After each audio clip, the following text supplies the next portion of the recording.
একবার মেয়ে দেখতে গিয়ে ছেলে মেয়েকে জিজ্ঞেস করলো, তোমাকে আমার খুব পছন্দ হয়েছে, কিন্তু তোমার কি সামর্থ্য আছে আমাকে একটা বাইক কিনে দেওয়া? মেয়েটি তখন উত্তরে বলল, আমার বাবার সামর্থ্য আছে আমাকে ভালোবাসা দিয়ে ভরিয়ে দেওয়ার, কিন্তু আপনার বাবার কি সেই সামর্থ্য আছে আমার বাবার দেওয়া ভালোবাসাটাকে সারা জীবন আগলে রাখতে? এখন প্রশ্ন হলো, মেয়েটি যে উত্তর দিল সে উত্তরটা কি রাগী ছিল নাকি সে সঠিক উত্তরই দিয়েছে? মেয়েটার উত্তর কি আপনাদের কাছে সঠিক মনে হয়েছে? অবশ্যই কিন্তু কমেন্টস করে জানাবেন। আসসালামু আলাইকুম এভরিওয়ান, কেমন আছেন, কি অবস্থা? আশা করছি সবাই বেশ ভালো আছেন। আলহামদুলিল্লাহ, মহান আল্লাহ তাআলা আমাদেরকেও ভালো রেখেছে। ভিডিওর শুরুতে বলে নিচ্ছি, ভিডিওটি যদি দেখা শুরু করেন তাহলে লাইক দিয়ে দেখা শুরু করেন, আর ভিডিওর কোনো অংশ যদি ভালো লাগে থাকে তাহলে আমার চ্যানেলটি সাবস্ক্রাইব করে চ্যানেলের পাশে থেকে যেতে পারেন। ফজরের নামাজের সময় যখন উঠি তখন দেখি আকাশটা একটু মেঘলা মেঘলা আকাশ, খুব সুন্দর বাতাস ছিল। নামাজ পড়ে আবার আমি ঘুমিয়ে যাই, আর ঘুম থেকে উঠে দেখি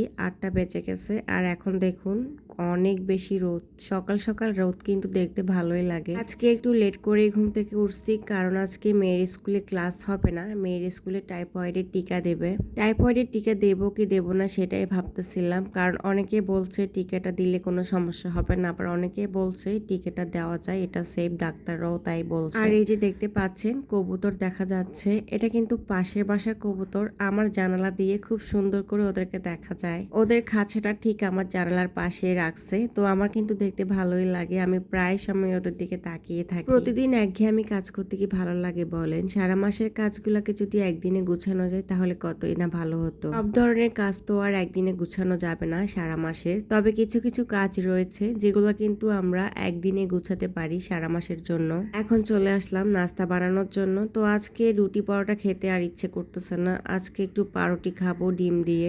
দিনের সবচেয়ে ইম্পর্টেন্ট খাবার হচ্ছে সকালের নাস্তাটা, আর এই সকালের নাস্তাটা বানাতেই কিন্তু ঝামেলা পোহাতে হয়। একসাথে অনেকগুলা রুটি কিংবা পরোটা বানিয়েও রাখা যায়, তবে একসাথে বানানো রুটিগুলা পরে খেতে কেন জানি ভালো লাগে না, মনে হয় যে রুটিগুলো ফুলতে চায় না, মজা হয় না। তাছাড়া আমি যেহেতু একা হাতে সংসারে সবগুলা কাজ করি, তাই আমি চাইলেও একসাথে অনেকগুলা রুটি কিন্তু বানিয়ে রাখতে পারি না। সারা মাসের জন্য এমন কিছু কিছু কাজ আমি গুছিয়ে রাখি যেগুলো করলে একদিন আর প্রতিদিন আমার ঝামেলা পোহাতে হয় না, এবং সারা মাস কিন্তু খুব আরামে থাকি, নিশ্চিন্তে থাকি। আপুরা, আপনারা কারা কারা বাচ্চাকে টাইফয়েডের টিকাটা দিয়েছেন আমাকে একটু কমেন্টস করে জানাবেন। টিকা দেওয়ার পরে কি বেবিদের কোনো সমস্যা হয়েছে? আমি আসলে একটু ইনসিকিউর ফিল করছি এই টিকাটা নিয়ে, কারণ এক একজন কিন্তু এক এক মতামত দিচ্ছে, আসলে কোনটা ঠিক হবে কোনটা ভুল হবে বুঝতে পারতেছি না। প্রথমত ডিসিশন নিয়েছিলাম যে টিকাটা আমি দিব না, পরে হচ্ছে ওদের স্কুল থেকে হচ্ছে সবাইকে টিকাটা দেওয়া হবে, তো চিন্তা করলাম যে তাহলে দিয়ে দিই, যেহেতু স্কুল থেকে দিচ্ছি। আজকে একদম ভোরবেলায় আমি বয়স দিতে আসছি,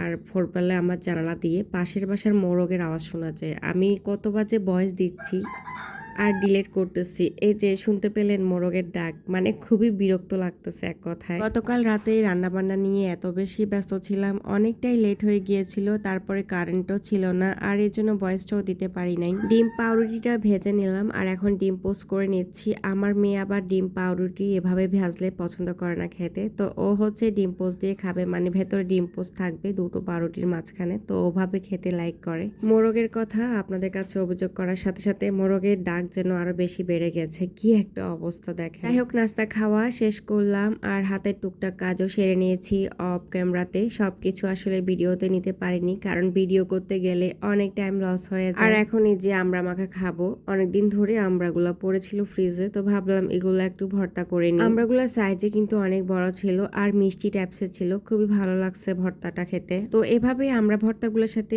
আমরা কিন্তু পেয়ারাও মিক্সড করি, আমরা আর পেয়ারা মিক্সড করে ভর্তা করলে আরো বেশি টেস্টি লাগে। তো পেয়ারা ছিল না বাসায়, এই জন্য পেয়ারাটা দিই নাই, শুধু আমড়াটা দিয়ে করেছি। ছোট বাচ্চা নিয়ে আসলে অনেক কিছু খেতে মন চাইলেও করতে পারি না, আর আমার বাচ্চা তো মানে এমন একটা অবস্থা যে উনি হচ্ছে আমার চোখের সামনে সারাক্ষণ থাকতে হবে, মানে ওনার চোখের সামনে আমাকে সারাক্ষণ বসে থাকতে হবে, নাহলে কান্নাকাটি শুরু করে দেয়। আমি রাতে যতটুকু পারি আমার সংসারের যাবতীয় কাজকর্ম কিন্তু গুছাইনি, একটা ভিডিওতে আমি আপনাদের সাথে সেটা শেয়ারও করেছি। সারা দিনের বেলা আমি কিন্তু ওরে নিয়ে বসে থাকি, এরপরও যদি একটু বাথরুমে যাই অথবা মানে টুকটাক হাতে কিছু করি তখন কিন্তু সে কান্নাকাটি শুরু করে দেয়। আর সে কি শুকনা মরিচ দিয়ে আমড়া ভর্তাটা করছিলাম, শুকনা মরিচের আমড়া ভর্তা এত বেশি মজা। কাঁচা মরিচের ভর্তাটা কয়দিন আগে খেয়েছিলাম, ওটা থেকে আমার কাছে শুকনো মরিচের ভর্তাটা বেশি ভালো লাগছে। প্রতিদিন আদা কাটবো, ছিলবো, তারপর ব্লেন্ডার করব, রসুন বাটবো, ছিলবো, তারপর ব্লেন্ডার করব।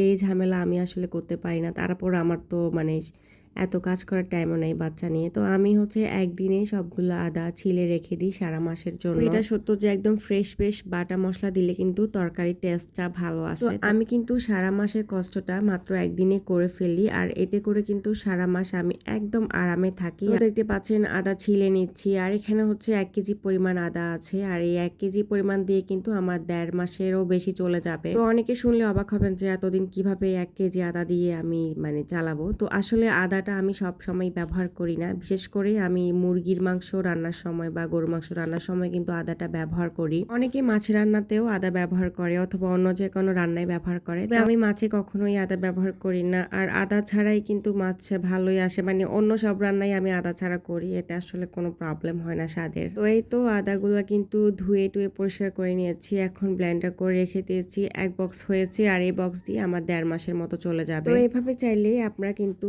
একদিনে এই কষ্টটা করে নিতে পারেন, সারা মাসে আর কিন্তু কষ্ট করতে হবে না। এদিকে আমার পছন্দের একটা জিনিস রান্না করতেছি, কি বলেন তো এটা? কে বলতে পারবেন এখানে আমি এটা কি শাক রান্না করতেছি? যাই হোক আমি বলে দিই এগুলা কি। এগুলো হচ্ছে আদামনির শাক, আর আদামনির শাকটা কিন্তু আমার ভীষণ পছন্দ। এটাকে যদি একটু মসুরের ডাল আর একটু চিংড়ি দিয়ে রান্না করা হয়, খেতে যে এত ভালো লাগে। অপচুলায় মাংস মেরিনেট করে রেখে দিয়েছি, একটু পরে রান্না করব আমি। তো এখন আমি কলার খোসা ভাজবো। কলার খোসা বলেন, পটলের খোসা বলেন, এই যে খোসাগুলা এগুলা কিন্তু কখনোই ফেলি না। মিষ্টি কুমড়ার খোসা, চাল কুমড়ার খোসা এগুলো আমার খুবই পছন্দ। কলার খোসা ভাজার জন্য এখানে সব ধরনের মশলা দিয়ে দিই। মশলা বলতে আসলে ভাজাতে তো অত বেশি মশলা লাগে না, শুধু হলুদ আর কাঁচামরিচে লাগে, লবণ তো অবশ্যই লাগবে, পেঁয়াজ রসুন তো মাস্ট দিতে হবে। তো যাই হোক সবকিছু দিয়ে দিয়েছি, আর এখন কিন্তু আমি তেলের সাথে ভালোভাবে কিন্তু এগুলা নেড়ে চেড়ে কষিয়ে নিতেছি। তো কষানো হয়ে গেলে কিন্তু ফ্রিজে রাখা আমি কলার খোসাটা দিয়ে দিলাম। কলার খোসাগুলো আমি আরো বেশ কয়েকদিন আগে ব্লেন্ডার করে ফ্রিজে রেখে দিয়েছিলাম। আর এই পর্যায়ে চুলার আঁচটা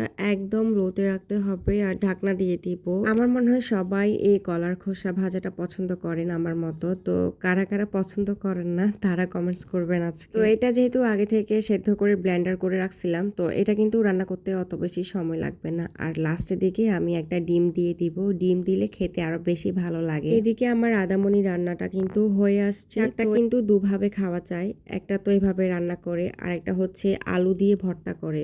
ওরে বাবা, ভর্তাটা তো আরো বেশি টেস্ট। ওই ভর্তাটা হইলে ভাতের সাথে আর কিছুই লাগে না, এত মজা। যাই হোক দুপুরে রান্না বান্না শেষ করে খাওয়া দাওয়া শেষ করে একটু ঘুমিয়ে নিলাম, আর ঘুম থেকে উঠে বিকেলে 5টার দিকে জামাই অফিস থেকে চলে আসলো। এখানে মেয়ে টিফিনের জন্য কিছু নাস্তা আনলো, তো নাস্তাগুলো একটু গুছিয়ে নিচ্ছি আর আপনাদের সাথেও একটু শেয়ার করে নিচ্ছি। ছোট ছোট কিছু কেক এনেছিল, আর এনেছিল ড্যানিশ। তো এই কেকগুলো তো আমি বাসায় বানাতে পারি, কিন্তু আমার ছেলের জন্য করতে পারি না, এটাই সমস্যা। এই জন্য বাইরে থেকে কিনে খেতে হচ্ছে। আর এই যে এদিকে পলিথিনে করে আপেল আনলো, আর আপেল প্রতিদিনই লাগে আমার বাসায়। যাই হোক বিকেলে টুকটাকে বাজার যেগুলো আনলো এগুলো গুছিয়ে নিয়েছি, আর এখন একটু সিঙ্গারা ভাজতেছি। তো আজকে বিকালে নাস্তায় গরম গরম সিঙ্গারা থাকবে, আর সাথে থাকবে চা। তবে দুঃখের বিষয় হচ্ছে এই সিঙ্গারাগুলো দেখুন একটু পুড়ে গিয়েছিল, আমি অন্য কাজ করতেছিলাম এগুলা চুলায় দিয়ে, আর এদিকে কিন্তু একটু আঁচ লেগে গেছে। যাই হোক কথা বলতে বলতে ভিডিওর একদম শেষ মোমেন্টসে চলে আসছি। একটা হাঁসের ডিম ভেজে নিচ্ছি রাতের বেলা, হুট করে হাঁসের ডিম দিয়ে ভাত খাইতে মন চাইলো। আজকের ভিডিওটি কেমন লেগেছে